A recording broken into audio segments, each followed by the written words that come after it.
آخرت ہمیں یاد رکھنا ہے۔ حدیث میں آتا ہے، نبی اکرم صلی اللہ علیہ وسلم فرماتے ہیں، ابو سعید خدری رضی اللہ عنہ اس کے راوی وہ کہتے ہیں، صحیح مسلم کی روایت ہے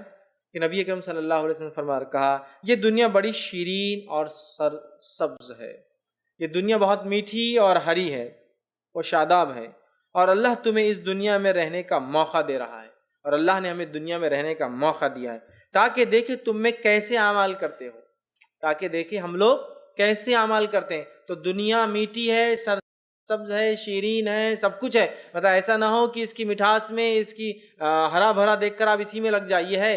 اللہ تعالیٰ نے ہمیں یہ زندگی عطا کی ہے تاکہ آزمائیں کون نیک اعمال کرتا ہے۔ اسی بات کو اللہ تعالیٰ نے قرآن میں یوں فرمایا اور کہا، خلق الموت والحیات لیبلوکم ایکم احسن عملا، سورہ ملک میں، کہ ہم نے موت اور زندگی کو پیدا کیا تاکہ جانے تم میں کون نیک اعمال کر کے آتا ہے۔ تو یہاں فرمایا اللہ کے رسول صلی اللہ علیہ وسلم نے، کون ہے جو نیک اعمال کرتے ہیں، لہٰذا دنیا میں عورت کی فتنہ انگیزیوں سے ڈر سنبھل کر رہنا۔ ٹھیک ہے، تو دنیا یہ بہت میٹھی چیز ہے، لیکن ہم دنیا کے اندر کیوں آئے ہیں؟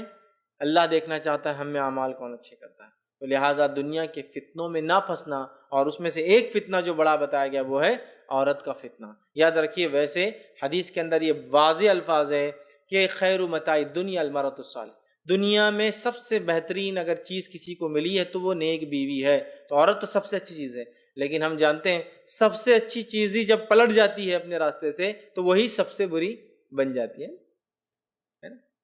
سب سے اچھی چیز، ایک آدمی پہ کسی نے اٹیک کر دیا اور اس کے پاس ہتھیار ہے تو وہ ہتھیار اس کے لیے ابھی سب سے اچھی چیز ہے، لیکن وہی ہتھیار اگر غلط استعمال ہو تو وہی اس کے لیے جان لیوا ثابت ہو سکتا ہے، یا تو اس کے خلاف ہو جائے یا وہ کسی کو مار دے، دونوں ہی شکل میں اس کے لیے جان لیوا ہو جاتا ہے۔ تو اچھی چیز ہی سب سے بہترین چیز ہی سب سے زیادہ نقصان پہنچا سکتی ہے، یاد رکھیے بات، ٹھیک ہے۔